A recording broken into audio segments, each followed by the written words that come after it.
The first part, as I was saying, is going to be about finance. Then we're going to have a short question time. If anybody has any questions, I would please encourage you to write them down and ask at the question part. At this point also, you can feel free to refresh yourselves. Toilets are down here or up.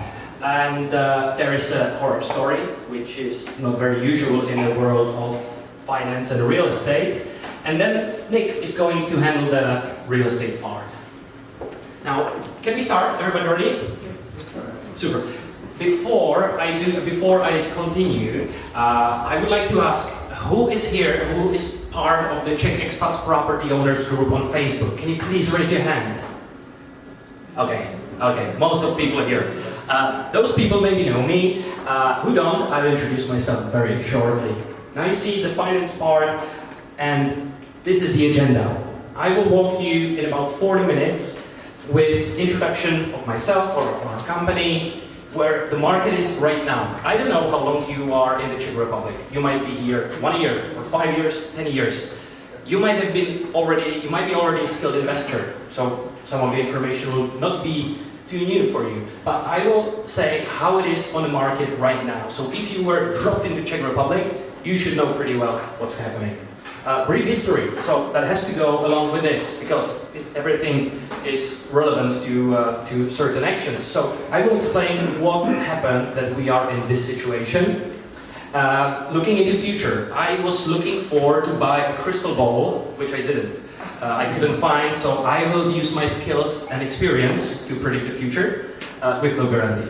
We're not on the real estate or on the stocks market, so hopefully the predictions will not have such a big impact. Let's see. Fixation of rates. Now, I don't know if you're familiar with the term fixation. In other countries, quite often the rates are floating, depending on the banking rate by the national bank. And with this, I would like to explain, because this is quite confusing, especially in times like these, because now we are most likely on the peak of the interest rates. And one of very often questions I get from clients is, should I fix for 3 years, 5 years, or 10 years the interest rate? Each option has a certain pros and cons. I will be speaking about those. Should I buy or not? Now, this is a very difficult question. I'll answer it when it comes. For possible questions, as I said, there will be a space, and for our story following. With introduction. Now, my name is Robin. I was born in the city of Ostrava, and I promise this is the last personal information I'll tell you. Going to the business. I am not, when people imagine financial advisor, you might think of somebody who is also doing insurance and investments. We do cover these in our company, but our primary focus is on real estate, buying properties. So we're a specialized company for expats who are looking to buy a property. I was working 2 years in Česká spořitelna as a debt collector in Ostrava. I was collecting debt for defaulted mortgages on a phone. That was a very nice introduction to the market. Then I was 3 days in HSBC. It is not because I was kicked out, it is because they closed the whole division. So it was still in Ostrava, and I quit Česká spořitelna. I said, I'm tired of this, we go to HSBC, being KYC remediation analyst. I had no idea what it is. Luckily they closed the branch, and then 2 years in Prague, being the bank clerk, where I luckily met Nick, because since then we started working together. I was lucky enough that he took me under his wings, and we started together as a group of 2, slowly growing, and I was always the one responsible for the finance part, and Nick for the real estate part. More about this from him later. Speaking of our company, I was saying we're specialized for mortgages, and 98% of our clients are expats. The only Czechs we have are either the ones who are married or spouses of an expat, or some close friends. We simply don't target 2 Czechs, and I believe one should do focus on one thing and to do what they do best. This is our market. Just a small thing about achievements, because I've been doing this consistently for the last 10 years, and the number goes over 300 mortgages, which I've personally handled, signed, none of them defaulted, which I must knock on wood. All of them were approved when we signed the application, except of one case, which I will maybe answer when the And the questions come. Production last year was very, very record, 400 million. It's a very nice number, and because of this, and because of the last year numbers, which were extreme, and I will be talking more about those, I achieved the VIP status of a mortgage advisor in the three major banks: Česká spořitelná, Hypoteční banka, and Komerční. Not to pretend, it gives you a little advantage, but it doesn't mean like you get massive different products. So, let me continue on something a little bit more interesting. And, well, sorry, my presentation is about numbers. I call it interesting. I hope for you it will be as well. So the market situation, if you don't know what's happening on the market, banks are pretty much like this. Because, compared to last year, this number, can anybody guess, what does it mean? Volume mortgages go down. Correct, that's the production. This number is actually from yesterday or today, where there was an article about production of banks and their mortgages done in September. Their production is down 82%, which is crazy amount of money. Only 18% of mortgages are left. Okay, this is a huge change, because in the banks, usually when you submit an application, you have to wait for processing.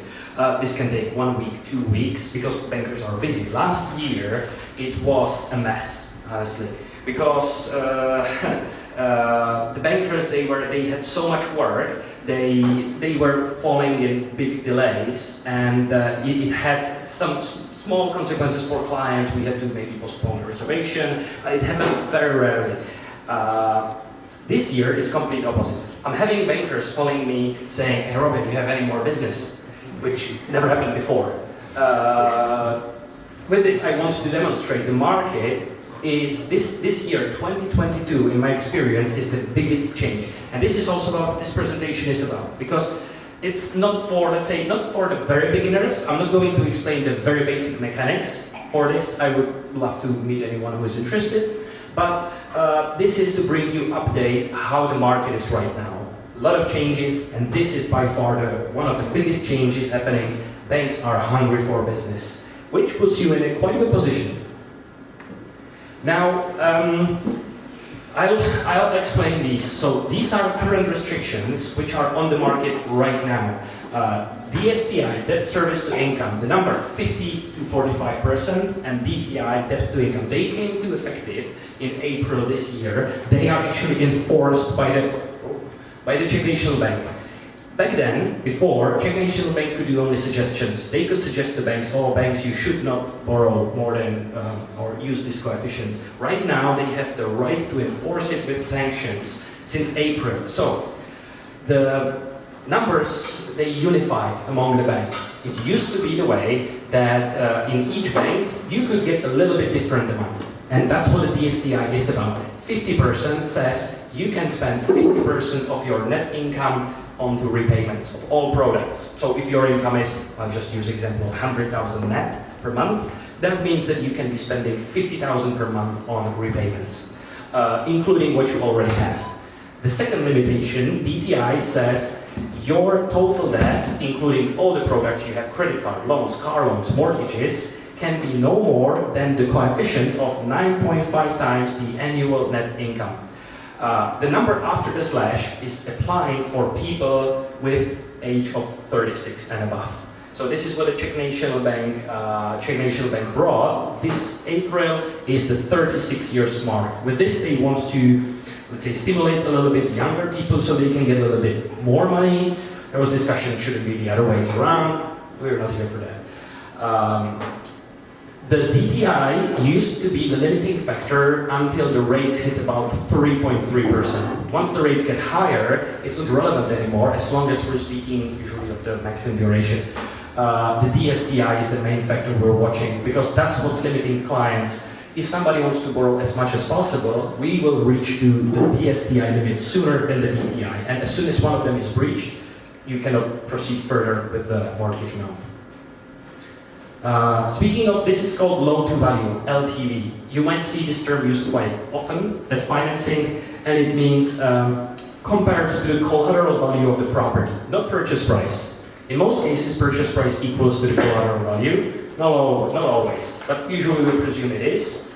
And if you were lucky to be 35 and younger, you can apply for 90%. For those who are already beautiful enough to be 36 and higher, you can apply only for 8%. If you're married, as long as one of you qualifies for the easier limitation, you can use this. So if you're 40, your husband or spouse is 34, you can use this. You can apply for 90% financing. There are exceptions possible, and I can confirm I have 2 or 3 clients who were already in the 36 plus section, and yet they got 90%. Here, what works into your favor is the previous slide. Banks are hungry for business, so if they can, and if they have budgets, they're willing to provide it. If this we would compare to, I don't know, May, it was a little bit too early, but now, because the production is so down, again, puts you in a better position. And the last thing I would like to pinpoint is early repayments. This has to do with the fixation. Fixation, I was saying, and to which I will comment a little bit later, means the rate is going to be the same for that period of time. However, you can refinance early. You don't have to be with the bank for 10 years. You can, after 1 year, 2 years, you can say, guys, I'm not feeling, I want to do whatever structuralization, I want to go to another bank, and at this point, at this time, no bank, to my best understanding, is going to charge you any early repayment fee. This wasn't always like this. There were banks, and this is true even in the beginning of this year. I think the last bank was KB, or one of them, they still were charging missed interest as part of penalty for the costs. They say, well, if the client is leaving, we were counting with the interest for a certain period of time. Now it's lost, therefore we must charge the missed interest. The Czech National Bank and the law was pretty much otherwise. It was vague. It wasn't precise enough. And this is, but at this point, it is still pretty much essentially free to refinance your mortgage to another bank as long as you signed your mortgage after, or you refinance after December 2016. This is where the new law kicked in, and this is where the early repayments became free. Now the market situation, the rates, yes. Some of you who are in the market for longer, you might be lucky to get rates around 2%.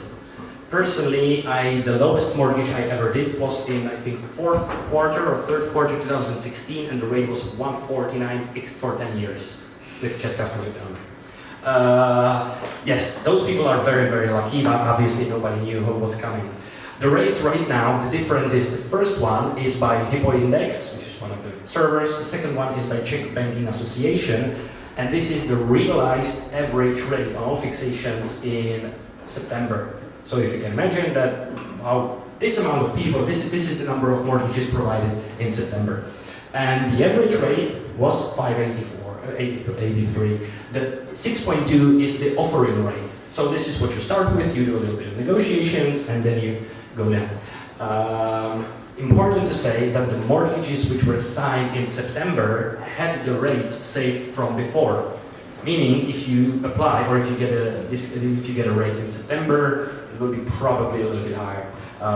These days, the best rate is about, with negotiations, 549 to 574. This is pretty much guaranteed with certain banks, and that's what you can achieve. So if you want to know more, of course, we can speak afterwards. The average mortgage amount, it actually dropped. It used to be higher, now it's 3 million. Right, this is example on 1 million borrowed. 1 million borrowed, and if we compare it for 3% interest rate, which was about a year ago, on duration, which most people took 30 years, your monthly repayment was 4,200. Now you can multiply it easily yourself. If you apply for 8 million loan, take this number, multiply by 8, and you get your monthly repayment. Year ago, this is today, 5,887 crowns per each million you borrow over 30 years, which is increase of 40%. Now, the situation is even worse for people who got their mortgages in the years I was saying, in 2016, 2017, because imagine families who had they already, before they got their mortgage at the maximum level they could have achieved. They fixed for 5 years, so we're in 2017, 18, they fixed for 5 years with a rate of 2%, and now they are in for unpleasant surprise. If they were a little bit thinking ahead, they started doing their refinancing earlier in the beginning of this year, even last year. So they maybe got the 3%, but the people who didn't, they are in for unpleasant surprise. And the surprise, like going from 2% is even bigger increase. It's increase of more than 50% of your repayment. So if you bought a Panelac and your monthly repayment was, I don't know, 20,000, now it's going to be 30,000 on the same duration. Those people, which is unfortunate, because this might play a role in the next couple of years. Hopefully the impact will be minimum, but I think it's important to mention. Oh, right. So, as you cannot see, these numbers, they were very essential, by the way. What do we do with this? Okay, so, improvise. What I wanted to say is, with 3% interest rate, after a certain period of time, here is 20, 25, 30 years, this is your monthly repayment you saw in the other slide, and this is how much you repay in total. But what is left on the mortgage is, if we compare the 3% to 5.83, not only you're paying higher monthly repayments and you repay more overall, also your remaining balance will be higher. So dual trouble, higher repayments, less repaid. And the numbers here, which you cannot read, by the way, the presentation will be sent to your emails if you want. Whoever provided an email will receive this presentation afterwards. So you will see the numbers actually. What this number, which is the most, let's say, not nice, 30 years duration, this rate will, after 5 years of repayment, make you repay only 7% of the debt, while it used to be 11% here. And the main takeaway from this slide, and I apologize for this inconvenience, is the shorter duration. If you take the mortgage instead of 30 years to 20 years, it is much more effective because the amount of money on the interest paid is very relevant to time. So the longer you stretch it, the more you pay on interest, obviously. And the repayments are set in a way that, that they recalculate every month. In the beginning, you start paying, and with this rate, you start on a 30 years duration, 82% of your repayments consist of interest. And every month it recalculates, so it's 82%. The next month it will be probably 81.9, 81.8. And this way it goes slower, eventually it flips and you start repaying more capital. So I hope the other slides are, kind of. This was not meant to be shown, but on this link, you can, this is how I did the previous slide. You can check and you can model the mortgage yourself, and you can see how the repayments go in time. This is a calculator from IDNES.cz, and there you can put whatever criteria you put there. Loan amount, duration, interest rate. That's it. There are only 3 inputs for calculating. You can calculate it even in Excel. And it will tell you how much you repay overall in the interest and on the capital. Okay, brief history. With this, I've already covered some of it. Update of the law. I will miss the one before, or maybe I will say some people coming from countries which are more developed in terms of the real estate market, specifically UK or America. The market there with you guys has been for, 100 years, 100 plus years, you've had mortgages.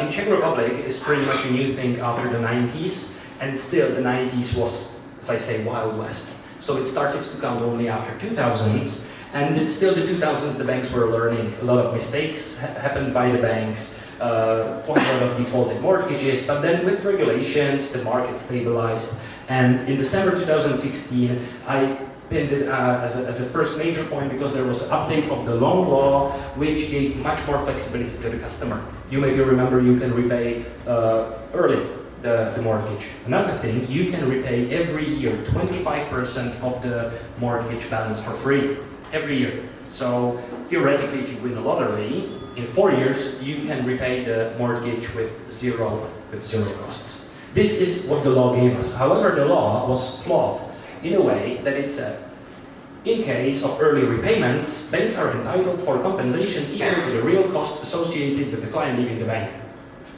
Right. So, and this is where the arguments came, because the banks said, oh, here's the missed interest we wanted to charge. And then the Czech National Bank came with specification of the law and they said, no, you should be charging only admin costs. And then the banks, they started to charge the early repayment fee after this law. And then Czech National Bank came in and they said, no, fine them. And as I said, as of today, no bank is doing that. However, you can imagine the banks don't like this very much. And you will see where it will lead us. So right now, you can refinance pretty much anytime, almost free of charge.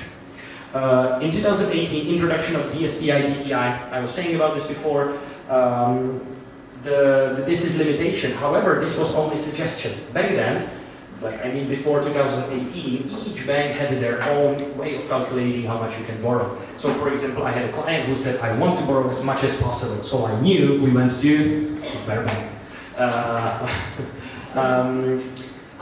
After 2018, so it was suggestion, about half of the banks listened, and then we'll see later. In March, COVID.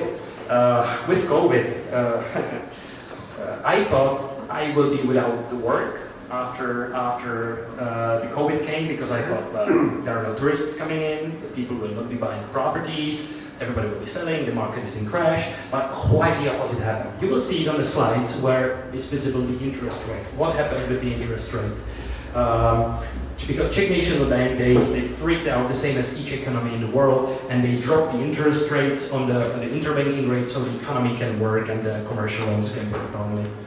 And now in April 2022, so 2 years after COVID, Czech National Bank realized, oh damn, it went a little bit out of hands, because they already started to regulate and increase the rates in March. But then COVID came, so they couldn't continue, so they dropped it. So now in April, they went and they pulled the brake, and the brake was enforcement of the DSTI and the maximum loan to value by age.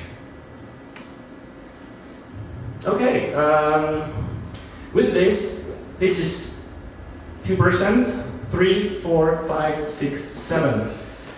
This is now, and this is a year ago. Really sorry, guys. With this, you can imagine, in the last year, the rates went from 2 point something, 3% to 6%. These are the offering rates. So you can see it went only one way up. However, the good news is, we've probably reached the top. Now, 3 months in a row. Okay, I'll take it. Let's see.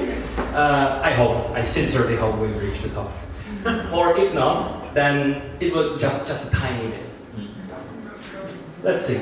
As I say, I forgot my crystal ball. So, excuse me. Right. So that's the last year, and this is the last 18 years. 0, 1, 2, 3, 4, 5, 6. Yes. Now, this would be 2018, 2014, no, 2004, sorry, 2008, 2004. This is the average of interest rates depending on fixation. Yes, it's a mess, but you can see that since 2008, the rates were lower. Yeah, this is where I did 149. Then they started to go higher. Then COVID came, so Czech National Bank again dropped it down, the rates, so they became lower and lower. And now this is a year ago. And a year ago it came increasing. So if COVID wouldn't be here, we would be most likely, it would be already there, the rates. But I think it has to do, this is something nobody expected. I hope there are no more slides with information like this. Okay. This is a little bit background on the rates, how the banks actually, what is the reason behind the banks and what are the ways how they can borrow money. Don't take me literally because the repo rate is not meant for this, but this is from 2004, 2008, nothing. 2020, COVID, drop down, and now this is increase of pre-board rates.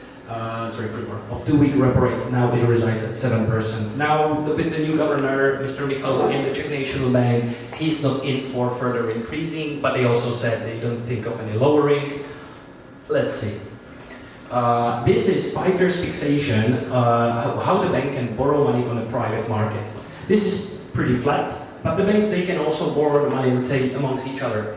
As I said, don't take it literally, it's much more complicated than this. You can see that it a little bit correlates with this, and the rates are, again, it pretty much confirms. What is interesting, what happened about a month ago, all the banks were increasing rates, but because suddenly no bank was interested in borrowing money, or clients were not interested, and therefore the banks, they didn't have a reason to lend it. So the cost of the money, you will see here, the spike down here, is for a small period of time, the cost of the money, it dropped below 5%, I think, 4.8 something. So the banks, they pretty much, they jumped in, they borrowed the money, and one bank went against the flow, it was Komerční banka, and they undercut the market with the new rates of 0.8 lower compared to the market, which was crazy. Like all of us brokers, I called the bank manager in KB, this is a month or 2 months ago, and I said, you must be mistaken. The new rates you've said, they said, by the way, 5.14. This is 2 months ago. I was like, really? It's about 6%. They said, yeah, it's real, the rate. I was like, okay, wow, interesting.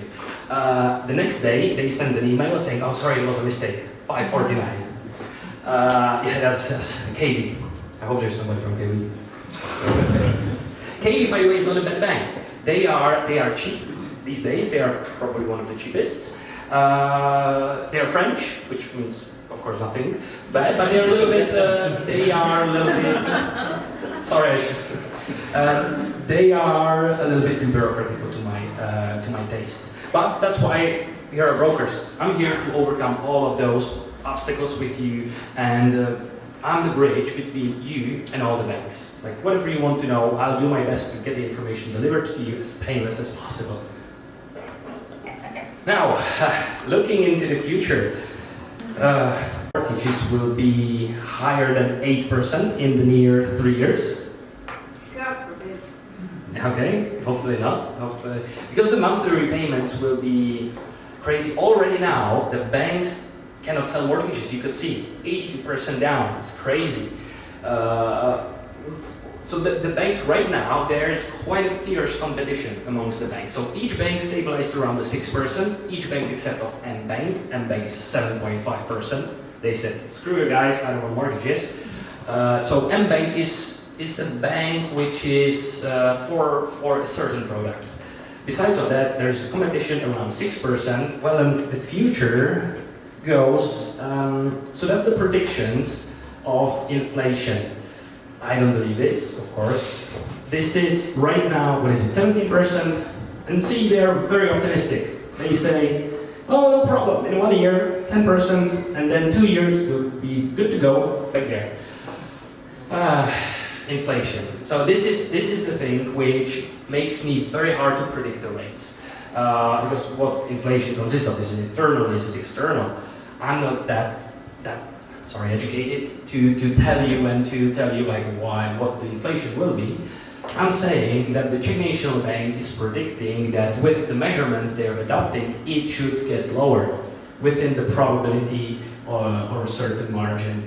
Again, sincerely hope it will work out, but take it with a big pinch of salt.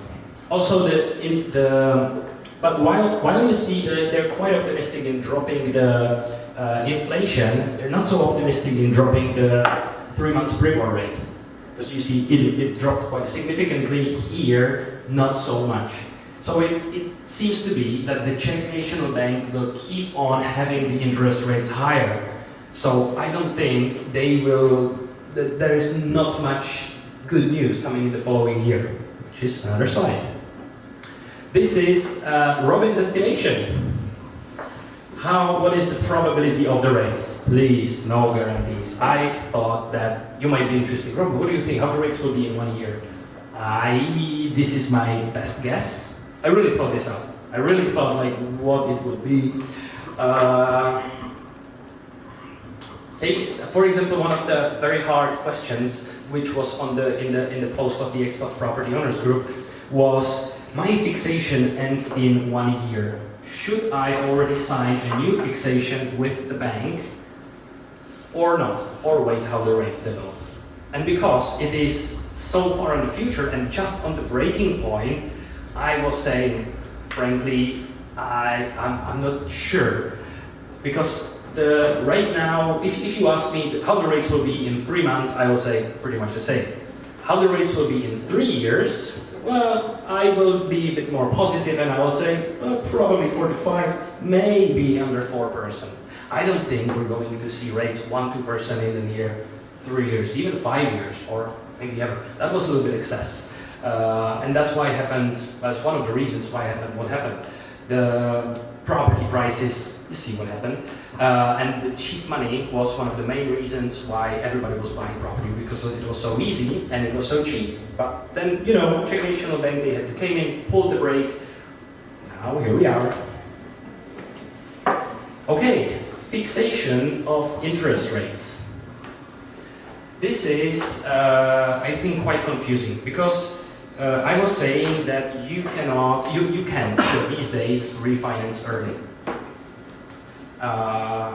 But there is update of the law which is proposed, and it's right now somewhere in the Parliament or in the chambers. I'm sorry, I'm not sure where exactly. It's expected that it will be approved somewhere next year. And you know, the banks, they don't like the fact that clients can move freely throughout the banks. Like, if you imagine if you're a bank and you've signed whatever amount of mortgages and you're counting with clients being there for the next 5 to 10 years. But then the clients, they start running around and say, okay, so now the next month we're gone. Oh, we're back. Oh no, sorry, we're gone. And what happens is that you approach, or the real strategy is what I was telling to clients. Now it doesn't work, but it worked a year ago when the rates were lower. You had mortgage from 2018, you had it with 3.5% rate, that is from before. Right now the rate is 2%, so you could refinance to another bank with minimum costs. So that was quite easy strategy, but much easier was just to tell the bank. You would tell the bank, hey guys, I'm about to leave because the other bank is offering me 1.5 cheaper, and it doesn't cost me anything to leave, right? Yeah, and the bank you went in, they said, hold on, don't go anywhere. We will drop the rate for you now. And this is true story. This is what happened pretty much with everyone. It's hard to believe, but it was as easy as one email. And a lot of people could save a lot of money. And that's the reason why the banks didn't like it. The fixation before 2016 was fixation. It means you literally couldn't move with the mortgage. You couldn't even sell it. Or you could, but the penalty back then in one of the banks was 5% for each year remaining until the end of fixation, which was quite harsh. And that basically meant for a lot of people to reconsider the sale. And like as I said, back then the fixation was very, very important, because if you selected 3 years, well, you fixed it for 3 years, then you had a window of opportunity for about 1 day to sell the property. It is not as hard. It was really actually possible to do it. So you had this window of opportunity, and then it fixed again for another 5 years. So the fixation is typically you choose 1 year, 2 year, 3, 4, 5 to 10. These rates are by KB at the moment. As you can see right now, the 1 or 2 years fixation is the most expensive, and the longer it goes, the better it is. Now, with this, we can see that the bank is kind of already expecting that you will leave in 1 or 2 years. Or the bank is kind of expecting that the rates might be lower, maybe, more percent. People who are, I didn't have clients who selected 1 or 2 years fixation for a long time. I guess this is mainly for people who do business with properties, who may be doing it for renting out. The most popular in the past, when the rates were 2%, it was quite easy. I was telling to everybody, well, it's not going to get much lower. Some people were saying, but in the Eurozone, it's 0.35. Don't you think we will go from 1.8 to 0. Something? I said, no, we have our own currency. We don't follow the Euro. So when the rates were lower, the answer, what fixation to choose, was very easy. I said 10 years, because, or even longer. And that was easy answer. Right now, what fixation to choose is much more difficult, because if the law will be still the same, well, I would go with the logic, it doesn't matter, because if you fix it for 10 years, then next year you can refinance early anyway. And the truth is, I was telling this to clients until about 3 months ago, or 2 months ago. And there I read that they're cooking the update of the law. And the update of the law, of the same law, 2016, started to, and then I read it, which is very, very well hidden, where you can find it, because banks, they don't really want you to find this publicly. And the update of the law is going to say that, I'm going to simplify, the banks can charge the early refinancing, the missed interest as a penalty. So, it's definitely not the early refinancing as easy as it used to be, or as it is right now. But luckily, there is a 2% cap proposed. The law, whatever I'm saying, is suggestion for the law. It's not confirmed, and it's politics. So, well, I hate politics. So whatever is being drafted can change trillion times. Maybe 2% will get lower, maybe it will get higher. But what I want to say is, right now you can refinance almost free. I think Česká spořitelna is charging 700 crowns for refinancing early. But now it doesn't make sense. If you had your mortgage with 3%, why would you refinance for 5%? It was useful 1 year ago or 2 years ago. But now, why I'm saying all of this is because if you're considering buying property, the fixation will be one of the questions I or your advisor will be asking you, which one you prefer. Now, and this is what the next slide is going to be about, because I say to fixation, there is not a formula which you would follow and say, like, this is the best answer. It's relevant in time, because we're banking on the future. We don't know what the rates, if in 1 year the rates will be 10%. Or maybe, I don't know, there will be another COVID and they will drop down to bare minimum. I don't think so. I just want to show with this slide the extreme of 3 years fixation and 10 years fixation. Now let me speak about each one of this. In 3 years, please take it with a pinch of salt, rates will be possibly lower. Hopefully, maybe. A lot of people think so. A lot of people come to me and say, I want 3 years fixation because I believe in 3 years the rate will be lower. Okay, yeah, possibly, maybe. And this way, if the law will come into effect as it is right now, which probably it will, maybe, it means that in 3 years you will have your window of opportunity to refinance, which is free. Of course, when your fixation ends, you can move to whatever bank, you can sell your property, and with no costs. Now, with selecting 3 years fixation, the main benefit is that you know in 3 years you're free to move to any other bank or sell the property. So yes, rates will be possibly lower. Rates will be possibly lower, and avoid the penalty. However, as you see, it's also more expensive. If we compared it to the slide here, it's what, 0.7. More expensive, so it comes with the cost and not the future. You know what's happening in the world. So this is a little bit more, I would say, aggressive approach. While opposite to it, the 10 years fixation, the good thing is, well, you know, for the next 10 years your repayment is going to be this amount. It's not nice to think that the repayment is going to be this, because you would hope that they will go back to 3 to 4%. And it's cheaper than 3 years fixation. But the con is, well, you see, you've read it already. If the rates, now imagine a situation, you select 6% rate, fixed for 10 years, or 5.8074, and in 3 years the rate go down to 3%. And then you would say, oh Robin, I wish I didn't listen to you. I wish I would have selected 3 years fixation, because right now I would refinance for free. And I said, yeah, that's true. But what you could also do, you could do it anyway, with the cost of 2%. And I think it still makes sense. So you could select 10 years fixation. In 3 years, the rates get maybe halved. So yes, you will refinance outside of the fixation, so you will pay the 2% penalty. But if you compare it to the long-term costs over the next 10 years, well, you save money for the first year, won't you? So 2% on what? On the 2% of the remaining balance you're about the to remaining repay. balance of the loan. Yes, yes. This is the proposal of the law right now. It's not retroactive, right? Once the law is passed. Oh, very good point. So I would miss almost the most important thing. No, the worst thing is that it works retroactively to all the loans which are already signed. This is the biggest. I was like, what? They could do it? Apparently, yes. So what it means is the loans which are already signed and say that you had fixed your rate for the next 10 years.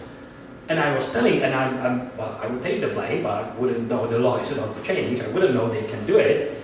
And they said they actually are going to, most likely. This retroactivity is the thing I was surprised the most. And thank you very much for pointing that, because I was about to speak about it and I just slipped.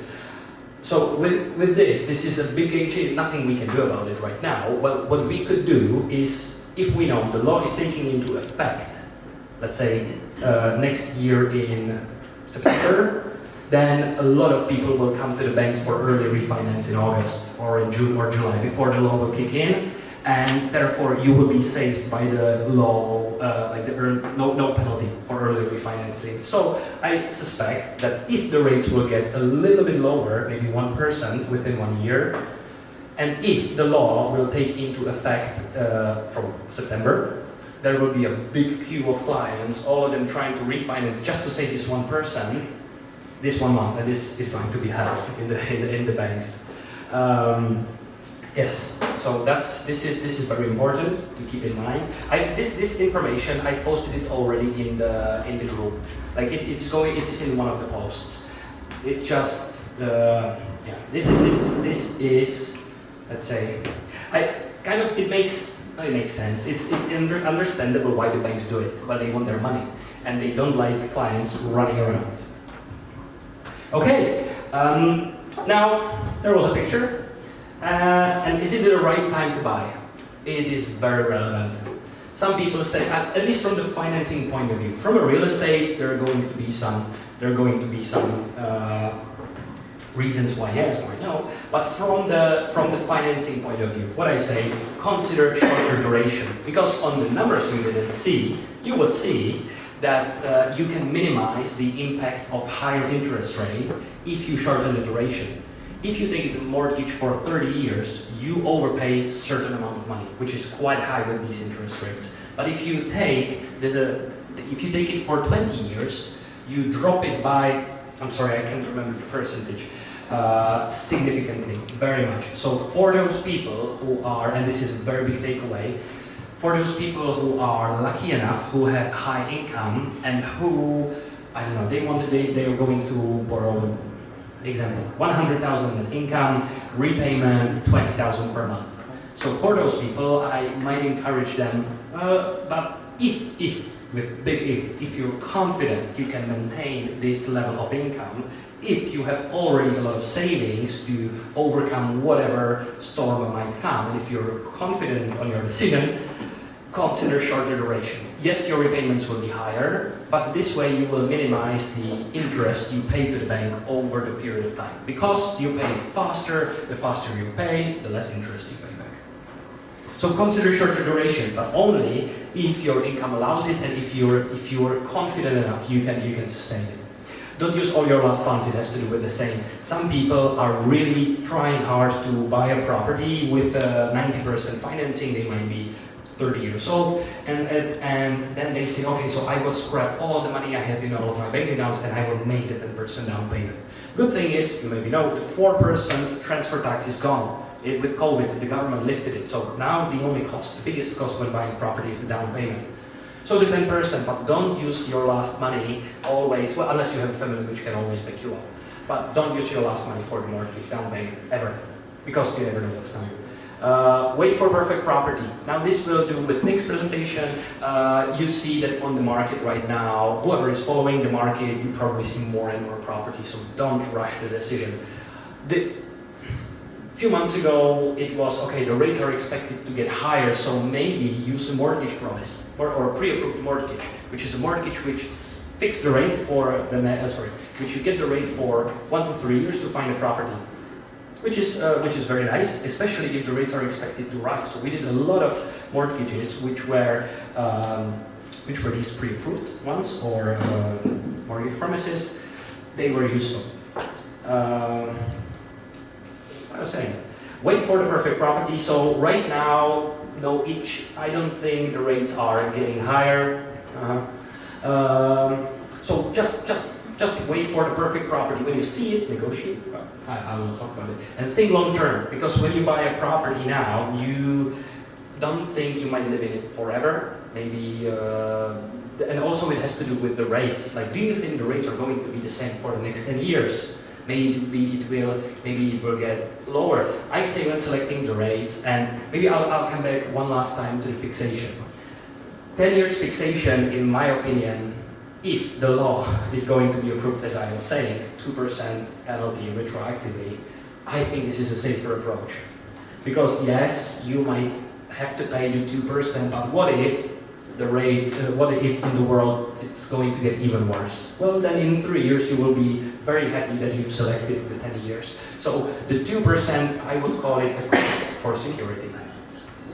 Now, I know I'm getting a little bit out of time, so be safe on the cash flow. I've said that already, and this is the end of the presentation. So thank you very much, everybody, for the attention.